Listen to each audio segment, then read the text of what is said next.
Okay, Brian, next we got to talk about starter homes. Hey, you just see me. Boo! Yeah, it's just going to be a bunch of thumbs up. So, starter home tax breaks, aid for first-time home buyers, what to know about Harris's affordable housing proposal, CNBC. This one, I'm sure, is probably going to draw a lot of opinions on both sides of the aisle, for and against her plan and for and against Trump's plan. Now, Vice President Kamala Harris, this is from the article, okay? So, Vice President Kamala Harris called for the construction of 3 million new housing units, both for rent and for sale, over the next 4 years. Other proposals include tax incentives to build more homes and down payment assistance for first-time buyers. There has already been a lot of controversy around this for a variety of reasons. I don't want to get on the political side of this. I want to talk about its potential to actually happen versus not happen. And also, I wanted to bring this up today because around this time of the year, during an election cycle year, these kind of topics come up. Part A, because they're actually important and need to be talked about and addressed. And part B, because it's something that can draw more votes. Let's just be honest. It's one of the most sensitive subjects at a household. And I'm not saying that this against her or for him or whatever. The point is, no matter which candidate is running, it's what is ailing the people and they want me to fight for on their behalf. And this is one of those topics. And already you see there's bipartisan support for getting housing affordability in check and in control. There's bipartisan support for getting more inventory, having more affordable housing, bringing back the starter home, because in a lot of places, it's wildly out of control. Yeah. Prices are wildly out of control. I mean, now I think 3 or 4 weeks ago we had 237 metros where the starter home is $1 million or more. And half of those are in California, where we're at. San Diego's on that list. You should see what CoreLogic has for us. It's not San Diego. It's like several cities in San Diego on that list. You got like it's Del Mar, it's La Jolla, 20% that carries the 80. Coronado. It's the Pareto principle, yeah. But I don't know. So, Brian, this topic can go a lot of different ways. I don't know where you want to take this, but I'm going to just go in on the fact of the building of the 3 million, right? So from previous episodes, we talked about that back in the early 2000s, we were, I don't know how many millions, behind on builds, right? So that was 2000, right? Now they're implying that it's going to be another 3 million that needs to be built. Well, my argument is, if we're already going to build 3 million, that's only going to put us ahead of how far the other millions that we're behind. Because I feel that if they're going to build 3 million, later on in the article it says that once the way that it's going to work is for people that paid their rent, for 2 years consecutively, or first-time home buyers would be eligible for this program, for this $25,000 credit. Right. They said that based off all the data that they gathered, this would roughly have around 4 million borrowers that'd be eligible for this program. 3 million is what's proposed, but then we're also in a deficit for houses as it is just being built. So I'm saying, although it sounds great in theory, people that don't know how things are working or how they're actually being done on the municipality level, then you understand that the federal government doesn't have much say as what they can do with the housing inside the city. So even by allowing these tax credits to be done, it's still going to come down to the local governments to really put that money to work or bring out those programs to be able to facilitate more building, which we've seen in the past get done. Not really, but we come back to the same problem that if they're giving money away, where does that money go? To the sellers that eventually just drive prices back up. Yeah, okay, so you're tossing a lot of things. You're tossing a lot of items from the buffet on the plate. So let's talk. First of all, I want to make sure it's super clear. You're not like bashing that 3 million new units is a bad thing, right? Because I know it's not enough. It's not. What I'm saying, it's a good thing, but I'm like, okay, great, but we still have way more pent-up demand. My point is, I just don't want it to be misconstrued that you're over here bitching that 3 million isn't enough. It's plenty. I know it's not enough, but it's 3 million more than we have like right now in this day and time, this snapshot in time, having this conversation. 3 more units, yeah, that's fine. Are we going to get 3 million in a 12-month span? No, that's not going to happen. It's going to be over the course of years. I think in general, this is going to come down to like option A versus option B. Yeah. I'm not saying this is how you pick your candidate. I'm saying that both of these candidates have proposals together for how to accomplish the housing inaffordability and the lack of inventory. And I think that they're all going to require buyers to play along with builders and with municipalities that you're mentioning. The cities have to play along because, I know one of the things I read in here is you have to, it's on part of this, it's creating an incentive for builders. Okay, that is part of it. But builders still have costs and builders still have margin. So you can create an incentive for them. And then, okay, well, if the builders build it, can the people afford it? Well, then now we got to create an incentive for the people who can afford it to actually afford it and do it. Because this proposal says renters and buyers. So that means that maybe this isn't all for buyers. It could just be a bunch of renters as well. Yeah. Which again, I'm not saying people should be on the street and they shouldn't have housing. That's not my point. Don't go there. My point is that it's not just for buyers. They're going to have to create incentives for everyone involved. And that means the cities as well. Now, the other part of this that I really don't think I like is that there could be, I'm going to use the term, for lack of a better term, an eminent domain aspect of this, where a city just says, we're going to take this land because this law says that we can, and then we're going to do this thing. Now, they're broadly unpopular. Sometimes they are done just for the better good of the overall community on a longer time frame of 10, 15, 20, 30, 40, 50 years, not exactly in 12 or 24. And I think that could happen because you have land that is accessible that currently is locked because of rules. If those rules are eased or eliminated, then it could unlock space and land to have development. Yeah. The real question is, are the participants involved going to let it? Here's the long point short. Over here to our east, not too far from our office, there was a piece of land that was for sale, and a conservation group bought it, but the developer is the one who was also bidding on it, and it was for 1,200 additional units.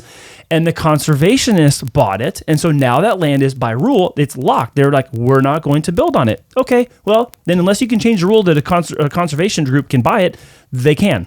So there is mutual participation on many levels for this specific topic. I mean, and the article goes on to say here as well, correct me if I'm wrong, but time and time again, local governments, local homeowners ignore incentives because they're so resistant to building more housing. Now, in one sense, I get it. If you're a homeowner in an area where you dearly love, you grew up, you don't want it to be more congested. But at the same time, it's like, where are we going to put all these other people? If there's land that's available, that's adequate, and we're able to utilize it, it's kind of, it sucks to say that, yeah, you're also right. But then again, we also need more space to be able to build. Yeah, it's this hand in hand thing because they're also saying that, like right before that, they're talking about how like this is a supply and demand issue. Yeah, and we need to generate demand, and the demand is there. That's not my point. I don't think we need to generate demand. No, we don't. I think we have supply, and we need to generate affordability. So the affordability comes. So it's not a supply versus demand issue.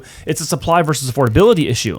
Because on the math side of this, I look at what percentage of people cannot afford to buy a house because on paper our debt to income limits, our programs don't have certain thresholds that will let them go past that or whatever.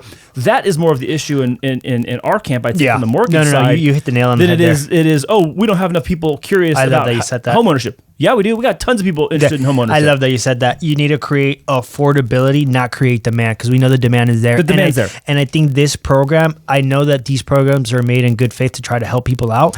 But in this instance, I don't think it's going to help people in the way that we would like to see it get help for the good of everybody because of the fact that, it's not making it more affordable. Well, it may or may not. That's relative to the place. I think it makes it affordable. I think it makes you able to afford your down payment. It can. So let's just use one example from this. Okay, let's just say you have a $25,000 down payment assistance program. Mm-hmm. Does that help you buy a starter home in California for $800,000? It may or may not. It may or may not. Because the affordability problem is, can you afford a mortgage for $800,000? Exactly. Or minus that $25,000? Can you afford a mortgage of $775,000? Maybe, maybe not. So you want to have a $7,000 mortgage? Doesn't matter if you have a $25,000 down payment. Now, I'm not saying it's unimportant. It's not a key component. But if you can't afford the payment after that, then it doesn't matter. So I think this is highly locational where this is going to work. Yeah. If you're talking about other places where you can get a house for $250,000. Well, $25,000 is 10% of that. Now you have 10% of your down payment in that place. So it might selectively be more beneficial in other areas than it is going to be in these high cost ones. Oh yeah, that's definitely, I agree with that 100%. You're talking about fixed number, not fixed percent, fixed number. Yeah, no, at least just here generally in San Diego, it wouldn't really help much. I mean, it'll help to some extent, but depending on where you're buying and what price range, it's really just going to make a dent. Well, that $25,000 is 3% of $800,000, just roughly. Don't check my math. If you're going to do it, put it in the comments. Brian will respond. It's Brian comment week. So on the $800,000, $25,000 is is about 3%, right? So 24. So you're already just soaking that up with closing costs. So it's not down payment, it's closing costs. Now, in the case of FHA, we need 3.5% down. Okay, well that 25 grand can go a long way towards your down payment. Maybe you could use that if your income still allows you to afford the mortgage payment with the FHA DTI. So, and then even on the flip side, let's say somebody that can't afford it still is able to take the credit. They utilize it. It does help them. They have money that's being saved up. Now they're utilizing that as a stepping stool, and they could reap the benefit, opposed to someone that, hey, I'm able to use it either way. I can't afford it, so thank you, but it doesn't really help in this instance. You know what I mean? Yeah. So I think there's some more clarity that's needed on what we identify as a starter home. Yes. I think there needs to be some more discussion around what are the actual problems ailing people getting into the home, which is affordability. And you can't tell the marketplace you can't list your house for this high. They're going to list it for whatever the market demand is in that area. You're not going to go to a $800,000 neighborhood and be like, you have to sell that house for $500,000. You can't tell it. They're not going to do that. What's the incentive for them to do that? You know, and I'm just hooked on what you said, generate affordability, because I think that's literally it is the crisis of everything. And by making things more affordable, I mean, that's the problem I think should be getting tackled, not throwing more money into the system and hoping that it works, because it doesn't. Well, it can if properly applied. Yes. Like, I'm not going to diss it and say this isn't, because again, go back to the beginning of this section. We're talking about we need the inventory anyways. Yeah. We need 3 million more units. Again, whether they're rentals or the people are buying them, we still need more units coming to the market. Builders have to be involved. The city's got to be involved, and we got to get like let's say rules loosened in areas that they're tight, and then more accessibility to land that's currently locked out for them to do those things. So if they actually go through with this and it happens, when would you think that they actually start rolling out inventory? I honestly, I think it depends. I really think it depends on how sweet the deal is for the developers. Yeah. I mean, can you loosen up some of the red tape in order to get things on track faster, permitting wise? That's part of it. I don't mean reduce standards of building. I mean, get the process done quicker. We've seen that in San Diego. Yeah. Case in point. Yep. We have pre-approved ADU floor plans and architectural drawings that if you go through that process with the city of San Diego and you use one of their pre-approved sets of drawings to build your ADU, you're fast tracked through the permit process. And essentially like allocating more funds to have a department or have people that just focus on being able to make these things more accessible, make it more streamlined. I don't know. I mean, they probably are doing it. I'm not in the government like that, but I just feel that, there needs to be, we know that that's an issue and that's a bottleneck, then why don't we allocate more, help and resources towards that? I think we can use a lot of the current municipality structure, but the incentive for the builders to be in, let's say, friendly companionship with the cities is part of what's going to happen based on where this thing gets, first of all, whether it even happens or not. Yeah. Number one. Number two, the areas in which rules are different as far as regions, even states and cities, they're all going to be different. But the application of that is going to come down to incentivizing the builders, because the demand is there already. We need to increase the affordability for people because the people will come. That's just going to happen. I wanted to make sure before we go to the next thing, though, that they are also saying, and again, this is wild to me, that they're saying that the the $40 billion innovation price tag is too much. Here's where Andy's going to go, that's ridiculous. $40 billion is a lot of money, first of all. That's a ton of money. You know what's a lot more than that? Being $35 trillion in debt as a country. How about that? So $40 billion is, let's say, nothing or close to nothing. Oh, that's too expensive. Compared to $35 trillion. Oh, no, that's no. Now, is $40 billion a lot for real estate? Well, it depends on what you're comparing it to. Last week, we were talking about how there's $17 trillion of equity currently in U.S. residential homes. So is $40 billion a lot compared to $17 trillion? I don't know. You make the call. Put it in the comments. Brian will reply. That's my... I understand why people are saying it's a high price tag. Yeah, of course, $40 billion is a lot of money. But compared to what? I'm not saying this to be double-minded, and I'm not trying to just play both sides. But look, if you step back from write $40 billion on the page. That's a lot of money. Okay? Count to 1 billion. Let me know. Count to 1 billion. I'll meet you in the comments. Someone's gonna write a comment in 2032. I just finished.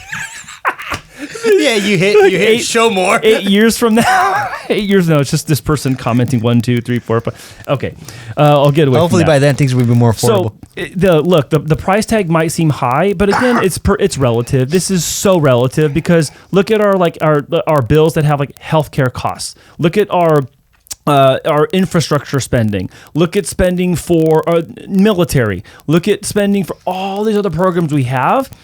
housing is a huge problem. It's not just because it's a hot topic for the political season that I brought this up. It's not just, I mean, yeah, I know part of this for the candidates is that why they're, I'm going to talk about this and lean in this super hard as we get towards November. Of course they're going to do that. They do that about every hot topic that their voter base, almost a client base, that their voter base cares about. They're going to like spin it up and talk about that thing for months straight ad nauseum. So we might as well talk about it too, because I think there's something behind this. Yeah. I don't care. I don't really care which candidate does this. I just care that it happens. So if Kamala Harris wins, then she needs to do this. If Trump wins, he needs to do this. We have to have a solution for housing unaffordability, and we have to have more inventory. It's going to look different with her or with him. They're definitely not going to be the same plan, but it definitely should be. It definitely should be deployed by some form or facet for people. Absolutely. Generate affordability ads going on the Mortgage Hero store this week. Yeah, watch for people saying that we're socialists in the comments. Okay. That's definitely not the case. Thank you. No, I was thinking capitalist because we're going to sell merch. I don't know. It's so selective, isn't it? Like you're a capitalist pig in one sentence and then you're a socialist in another. It's like, no, that's not the case. Anything else on this though? I mean, there's a lot yet to be seen because there's first of all a lot more vetting. I think for the sake of not getting too political, we should just move on to the next we're really too far into that at this point, but okay. Even more political. Yeah. So down payment assistance, opportunities for people who are first time home buyers in their family or in their generation. Also, creating new inventory. I don't know. I don't honestly know in the end how quickly these things can happen, because at some point the builders are going to have to say what's in it for me. So, and why do I want to do this? No, that's and they're going to and if they are at the table where they get to say at some point, yeah, we'd do it if you do this. Well, there's the counteroffer. So builders might hold the keys to whether this even can happen or not. And my question is, do you get that tax credit once the units are built out, or as soon as it rolls out? Because I mean, think about it. If they start whenever it rolls out, when next president comes out, it's like, oh, all of a sudden, more competition into the inventory when there's still no demand. Yeah, I mean, no, not enough units. I don't know, because you can, again, like this goes to that you're waging war on whether or not you're going to force people to do this or you're going to incentivize them to do it. I know. Am I going to force a builder to go do this? No, because like, not that they would do this, but it's like, I'll just close my company then. No thanks. Yeah. I mean, I'm gonna reveal my age once again. Like there was this long time ago. There was a strike that the Hostess employees. I think it was Hostess, and like the Twinkies factory shut down, whatever. And like basically the company didn't yield themselves to what people were asking for, all the workers and all that. And they're like, okay, cool. Well, we'll just file bankruptcy then. And like everyone lost their job. They was like, oh shoot. And then you know what they did? Like they got bought by somebody out of bankruptcy, and they hired a whole new workforce. Yeah. So I mean. Yeah, I'm just saying, like builders aren't going to build if they don't want to. You know, you're not going to force me to go out there and swing a hammer unless I'm going to do it, because again, they're companies too. Man, now I'm going to be a building lover. Oh, that guy just loves builders. Yeah, I love having a roof over my head. Sorry.